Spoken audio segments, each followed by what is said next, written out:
BFM Business. Check-up santé, au cœur de l'innovation santé. Julien Chemoul, bonjour. Alors, vous êtes médecin rhumatologue, spécialiste des maladies liées aux tiques. Et qu'est-ce qui vous a donné l'envie de vous lancer dans l'innovation en santé ? Merci pour la question. En fait, l'histoire a commencé en 2019 à peu près, un peu avant le Covid. Je travaille dans un centre de référence sur les maladies vectorielles à tiques. Donc les patients, ce sera un centre de référence pour l'Île-de-France et pour les Hauts-de-France. Et du coup, les patients qui viennent en consultation, on doit les revoir pour leur donner le diagnostic.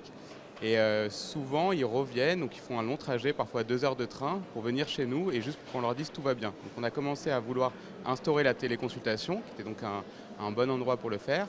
On a commencé à organiser ça et juste au moment où on allait le mettre en place, il y a le Covid qui arrivait.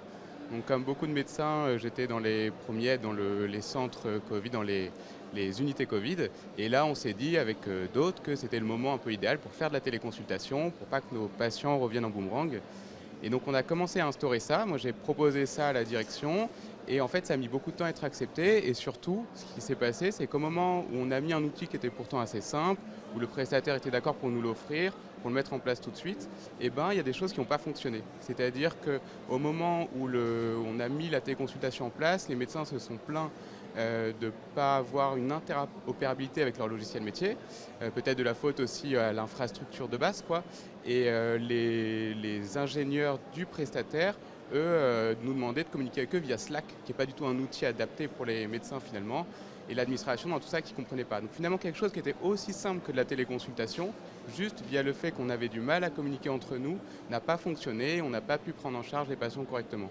Donc à partir de là, je m'étais dit que un des vecteurs essentiels à la réussite de l'innovation médicale en France était d'arriver à faire communiquer tous ensemble les patients, les professionnels de santé, les ingénieurs et d'arriver à avoir le même langage, ce qui est un petit peu l'idée, l'objectif de Made in Text ici, je pense réussi, où on a réussi à faire un salon qui allie à la fois des citoyens, à la fois des professionnels de santé, des professionnels de l'écosystème de santé. On se pose ensemble, on réfléchit, on discute et on arrive à créer. Vous êtes cofondateur de Made in Text. Est-ce que vous êtes satisfait de la participation de ces 2 jours ? Pleinement satisfait, tant par le nombre de personnes, mais surtout la qualité des échanges. On avait fait un pari initial qui était de pouvoir tenir le même langage aux professionnels de santé, aux citoyens, à l'écosystème, d'arriver à les réunir. C'est ce qui se passe. On a créé cette année entre autres des villages, qui est un lieu, je crois, assez agréable, accessible, où on arrive à faire des mini-événements, où les gens arrivent à se réunir autour de points d'information, comme sur le village prévention, village cybersécurité ou autre, où on arrive à faire communiquer tout le monde, les conférences qui parlent un petit peu à tout le monde. On a créé un hackathon aussi cette année qui a extrêmement bien marché, où les étudiants arrivent à se mettre ensemble, étudiants en santé, étudiants ingénieurs, et arrivent à concevoir les outils innovants de demain.